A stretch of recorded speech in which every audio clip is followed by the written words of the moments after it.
বাংলাদেশের মুক্তিযুদ্ধের সময় সব মানুষ কি পক্ষে ছিল?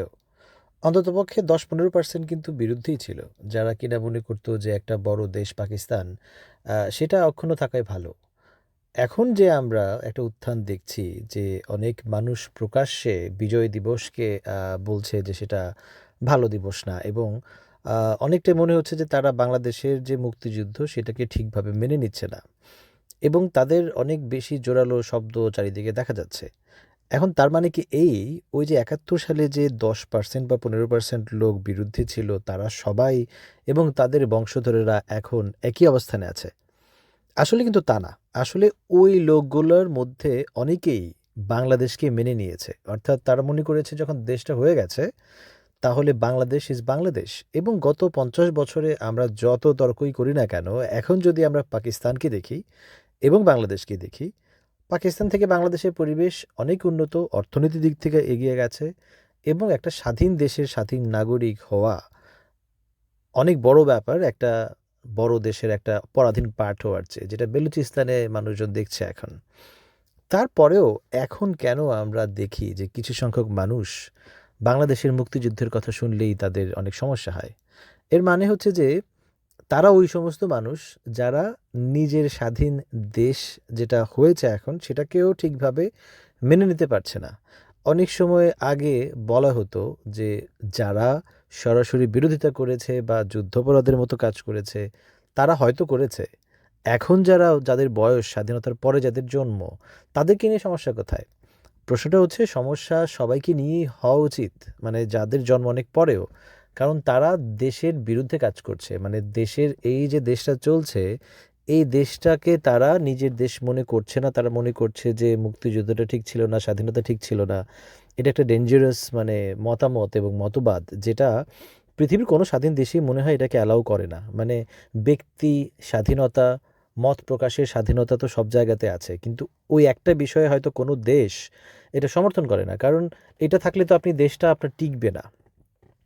তো অনেক সময় আমরা ইদানিং আলোচনা শুনি যে মুক্তিযুদ্ধ, স্বাধীনতা এই সমস্ত বিষয়ে আসলে এখন আর কথা বলে লাভ নাই। এটা অনেক পুরানো একটা জিনিস, ৫৪ বছরের পুরনো।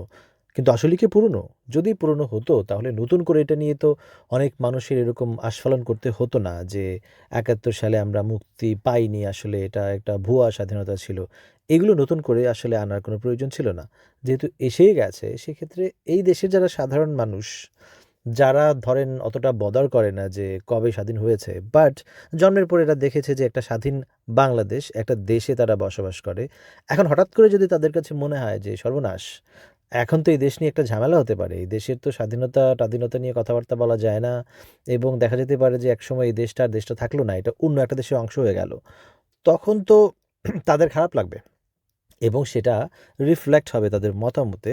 হয়তো প্রকাশ্যে বলবে না, কিন্তু মনে মনে থাকবে। যেমনটা লাস্ট 17 ইয়ার্সে যখন আওয়ামী লীগের শাসনের সময় মানুষ মনে করেছে যে আওয়ামী লীগ খুবই ভারতের সাথে অনেক বেশি মেলামেশা এবং বাংলাদেশের স্বাধীনতা সার্বভৌমত্বের উপরে একটা বিশাল হুমকি। তো সারা দেশ ভারত বিরোধী হয়ে গেছে। এইরকম দেশের অসংখ্য মানুষ, মনে হয় বেশিরভাগ সংখ্যক মানুষ, এই ধরনের মুক্তিযুদ্ধ নিয়ে অপমানসূচক কথাবার্তা ঠিক ভালোভাবে সহজভাবে নেবে বলে মনে হয় না। কিন্তু কিছু লোক যে কাজটি করে যাচ্ছে, তারা আসলে কি মোটিভেশনে করে যাচ্ছে, এটা একটা অদ্ভুত বিষয়। কারণ রাজনৈতিক সুবিধা পাওয়ার বা রাজনৈতিক মতবাদ প্রতিষ্ঠা করার ইচ্ছা থেকে এটা করলেও এটা অনেক বেশি অ্যাম্বিশিয়াস প্রজেক্ট হয়ে যাচ্ছে, যে এটা একটা দেশে, একটা স্বাধীন দেশে এটা দেশের স্বাধীনতাটা ভুল ছিল, এটা প্রমাণ করাটা খুবই মুশকিল, এবং এতে করে তাদের রাজনীতিটা আসলে হুমকির মধ্যে পড়ে কিনা বা তাদের জনসমর্থন কমে যায় কিনা, এটা একটা বিশাল প্রশ্ন। আমার মনে হয় এটা নিয়ে আসলে তাদের ভাবা উচিত।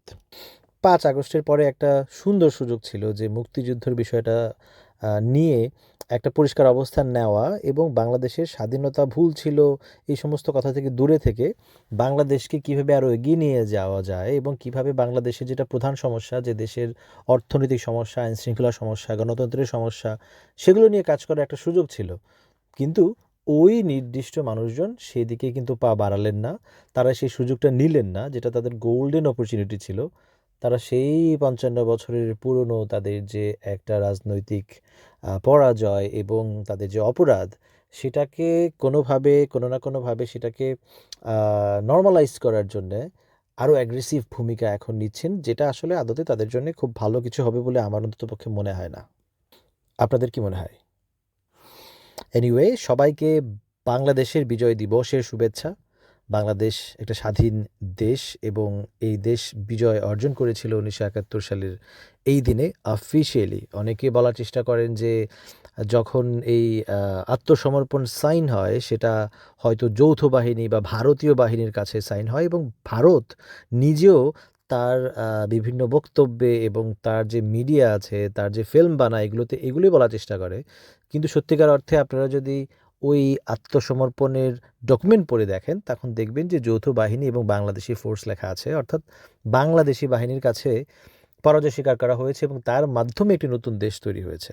সবাইকে আবারও বিজয় দিবসের শুভেচ্ছা। ভালো থাকবেন।